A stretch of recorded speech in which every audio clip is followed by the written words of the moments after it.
सुप्रभात बच्चों, आप सभी को हिंदी कक्षा के लिए स्वागत है। आज हम आपका 8वां पाठ राष्ट्रीय पक्षी पढ़ेंगे। पक्षियों का संसार बहुत सुंदर होता है। रंग बिरंगे पक्षियों को देखकर मन को बहुत आनंद मिलता है। ऐसे रंगीन पक्षियों में मोर और भी सुंदर होता है। उसे पक्षियों का राजा कहते हैं। वर्ष ऋतु में जब काले बादल छा जाते हैं तब मोर पंख फैलाकर नाचता है। मोर का नाच रमणीय होता है, देखने वाला मुग्ध हो जाता है। ರಾಷ್ಟ್ರೀಯ ಪಕ್ಷಿ ಅಂದರೆ ನ್ಯಾಷನಲ್ ಬರ್ಡ್. ನಮ್ಮ ದೇಶದ ನ್ಯಾಷನಲ್ ಬರ್ಡ್ ಯಾವುದು? ಪಿಕಾಕ್ನ ನಾವು ಹಿಂದಿಯಲ್ಲಿ ಮೋರ್ ಅಂತ ಹೇಳಿ ಕರಿತೀವಿ. ಇಲ್ಲಿ ಏನು ಹೇಳ್ತಾ ಇದ್ದಾರೆ ಅಂದರೆ ಬರ್ಡ್ಸ್ಗಳಲ್ಲಿ ತುಂಬ ಕಲರ್ ಸುಂದರವಾಗಿ ಪಕ್ಷಿಗಳು ಇರ್ತವೆ ಅಲ್ವಾ, ರಂಗ್ ಬಿರಂಗೆ.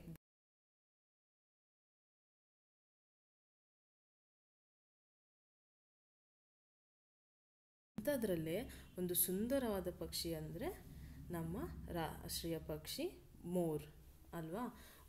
ಅದನ್ನು ನಾವು ಪಕ್ಷಿಯೋಂಕ ರಾಜ, ಪಕ್ಷಿಯಲ್ಲೇ ಅದೊಂದು ರಾಜ ಅಂತ ಹೇಳಿ ನಾವು ಕರಿತೀವಿ.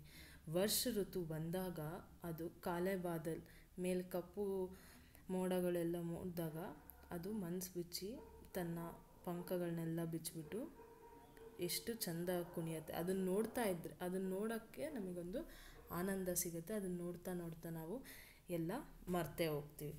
मोर की गर्दन लंबी और नीली रंग की होती है। मोर के पंख लंबे होते हैं। पंखों के छोर पर आंख के समान निशान होते हैं।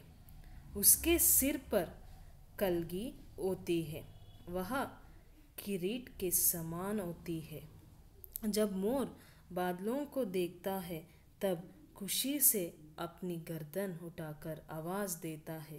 जंगल में रहने के कारण इसे वन्य पक्षी भी कहते हैं. ಮೋರ್ ಪಿಕಾಕಿಂದು ಗರ್ದನ್ ಏನಿದೆಯಲ್ಲ ಅದು ತುಂಬ ಉದ್ದವಾಗಿದೆ ಮತ್ತು ನೀಲಿ ಬಣ್ಣದ್ದು ಆಗಿರುತ್ತೆ. ಹಾಗೆ ಅದರದ್ದು ಫೆದರ್ಸು ತುಂಬ ಉದ್ದವಾಗಿ ಇರುತ್ತೆ ಅಂತ. ಪಂಖೋಂಕೆ ಚೋರ್ ಪರ್ ಆಂಕಕ್ಕೆ ಸಮ, ಅದನ್ನು ಆ ಪಂಕ್ ನೀವೆಲ್ಲ ನವಿಲ್ಗೆರೆನೆಲ್ಲ ನಿಮ್ಮ ಬುಕ್ಕಲ್ಲೆಲ್ಲ ಇಟ್ಕೊತೀವಿ. ಅದು ನಿಮಗೆಲ್ಲ ಎಷ್ಟು ಖುಷಿ ಕೊಡುತ್ತಲ್ವ ಅದನ್ನು ನೋಡೋಕ್ಕೆ. ಅಷ್ಟು ಸುಂದರವಾಗಿದೆ ಈ ಪಕ್ಷಿದು ಪಂಖ ಅಂತ ಹೇಳ್ತಾ ಇದ್ದಾರೆ. ಅದನ್ನು ನೋಡ್ತಾ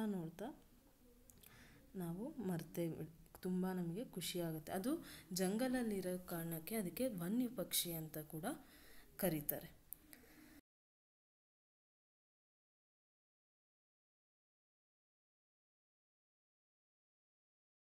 ಆಗ ಅದು ಒಂದು ಒಳ್ಳೆ ಸೌಂಡನ್ನು ತನ್ನ ಬಾಯಿ ಏನಿರುತ್ತಲ್ಲ ಅಲ್ಲಿಂದ ಒಳ್ಳೆ ಸೌಂಡನ್ನ ಮಾಡುತ್ತೆ. मोर घास पत्ते अनाज के साथ सब्जी फल भी खाता है। यह किसानों का मित्र है। खेतों की कीड़े मकोड़े चूहे सांपों के मार देता है. मोर ಇದು ಘಾಸ್ ಪತ್ತೆ ಅನಾಜ್ ಅಂತ ಇಂಥ ತಿನ್ನಲ್ಲ ಅಂತಲ್ಲ, ಹುಲ್ಲು ಅದನ್ನೆಲ್ಲ ತಿನ್ನತ್ತೆ. ಹಾಗೆ ಸಬ್ಜಿ ಫಲ್ ಅಂತ ಫ್ರೂಟ್ಸ್ ಆ್ಯಂಡ್ ವೆಜಿಟೇಬಲ್ಸ್ ಕೂಡ ತಿನ್ನತ್ತೆ. ಹಾಗೆ ಇದು ಫಾರ್ಮರ್ಸಿಗೆ ಮಿತ್ರ ಅಂತ ಹೇಳ್ತಾರೆ. ಯಾಕಂದರೆ ಇದು ಕೇತೋಮೆ ಅಂದರೆ ಹೊಲದಲ್ಲೆಲ್ಲ ಹುಳಗಳೇನಿರುತ್ತಲ್ಲ ಅದನ್ನೆಲ್ಲ ಹುಡುಕಿ ತಿನ್ನತ್ತೆ. ಈವನ್ ಹಾವನ್ನು ಕೂಡ ತಿನ್ನತ್ತೆ.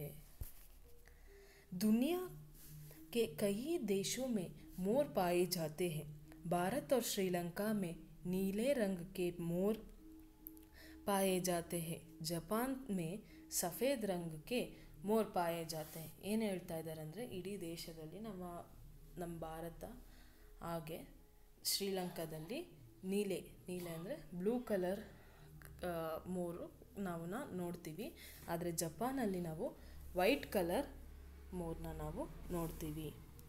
मोर को मयूर भी कहते हैं. हमारी कथाओं में इसका बड़ा महत्व है. राजा महाराजाओं से लेकर कवियों तक सबने मोर की प्रशंसा की है. अमीर लोग इसे घर में पालते हैं. ಏನು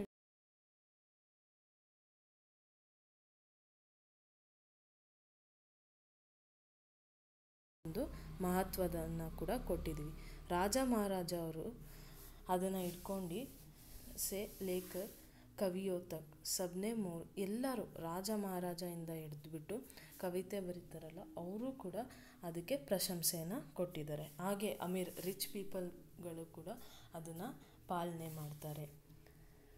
मोर के पंखों से दवाई बनते हैं, इतनी विशेषताओं के कारण मोर हमारा राष्ट्रीय पक्षी बना है. ಪಿಕಾಕಿನ್ ಫೆದರ್ಸಿಂದ ಕೆಲವೊಂದು ಔಷಧಿಗಳನ್ನ ಕೂಡ ಮಾಡ್ತಾರೆ. ಇಂತಹ ವಿಶೇಷತೆಗಳು ಇರೋದ್ರಿಂದ ಮೋರನ್ನು ನಾವು ನಮ್ಮ ದೇಶದ ರಾಷ್ಟ್ರೀಯ ಪಕ್ಷಿ ಅಂತ ಹೇಳಿ ಕರಿತೀವಿ. ಸೊ ಇದಿಷ್ಟೇ ಸಿಂಪಲ್, ಇಷ್ಟೇ ಇರೋದು ನಿಮಗೆ ಲೆಸನು. ಸೊ ಇದು ಕ್ವಶನ್ ಆನ್ಸರ್ಸ್ ಕಳಿಸ್ತೀನಿ, ಅದೊಂದು ನೋಡ್ಕೊಂಡು ನೀಟಾಗಿ ಎಲ್ಲ ಬರೆದ್ಬಿಡಿ. ಓಕೆ ಸ್ಟೂಡೆಂಟ್ಸ್, ಬಾಯ್.